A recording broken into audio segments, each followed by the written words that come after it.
आरव एक 14 साल का लड़का था जिसे हमेशा से विज्ञान और नई तकनीकों में रुचि थी। वह किताबों में पढ़ता था कि कैसे विज्ञान इंसानों की जिंदगी बदल रहा है, लेकिन एक दिन उसके जीवन में ऐसा मोड़ आया जिसने उसे इस तकनीक को और गहराई से समझने के लिए प्रेरित किया। आरव के बड़े भाई करण एक एक्सीडेंट में अपना दायां हाथ खो चुके थे। जब वो अस्पताल में थे तब डॉक्टरों ने बताया कि उन्हें एक कृत्रिम रोबोटिक हाथ लगाया जा सकता है जो लगभग असली हाथ की तरह काम करेगा। आरव ये सुनकर हैरान था कि विज्ञान अब इस स्तर तक पहुंच चुका है कि इंसानों के खोए हुए अंगों को मशीनों से बदला जा सकता है। कुछ हफ्तों बाद करण को रोबोटिक हाथ लगाया गया।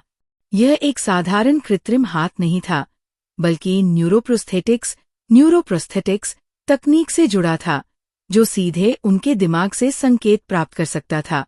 जब भी करण कुछ पकड़ने या लिखने की सोचते, उनका नया हाथ उसी हिसाब से हरकत करने लगता। ये देखकर आरव बेहद रोमांचित हुआ और उसने तय किया कि वह इस तकनीक को और गहराई से समझेगा। आरव ने और खोजबीन की तो उसे पता चला कि सिर्फ हाथ या पैर ही नहीं, बल्कि पूरे शरीर के रोबोटिक अंग भी बनाए जा रहे हैं। वैज्ञानिक बायोनिक आँखें बायोनिक आइज विकसित कर रहे थे जो अंधे लोगों को फिर से देखने की क्षमता दे सकती थी। रोबोटिक स्पाइनल कोड लकवे से ग्रस्त लोगों को फिर से चलने में मदद कर सकता था। उसने ये भी जाना कि साइबोग नामक लोग अब वास्तविकता बनते जा रहे हैं, ऐसे इंसान जो अपने शरीर के कुछ हिस्सों को मशीनों से बदलकर अधिक ताकतवर और सक्षम बन रहे हैं। यहाँ तक कि वैज्ञानिक पूरे रोबोटिक शरीर फुल रोबोटिक बॉडी पर भी काम कर रहे थे, जो भविष्य में उन लोगों के लिए एक नई जिंदगी दे सकता था जिनके शरीर का कोई भी हिस्सा काम नहीं करता। लेकिन इसके साथ कई सवाल भी उठे।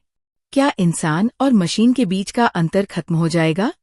क्या एक दिन ऐसा आएगा जब लोग अपने असली शरीर को छोड़कर पूरी तरह रोबोटिक शरीर अपना लेंगे?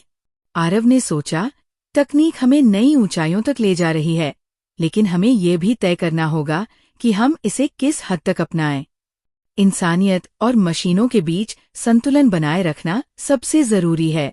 अब उसका सपना था कि वो बड़ा होकर रोबोटिक्स और कृत्रिम अंगों पर शोध करे, ताकि वह ऐसे उपकरण बना सके जो लोगों की जिंदगी बदल सकें।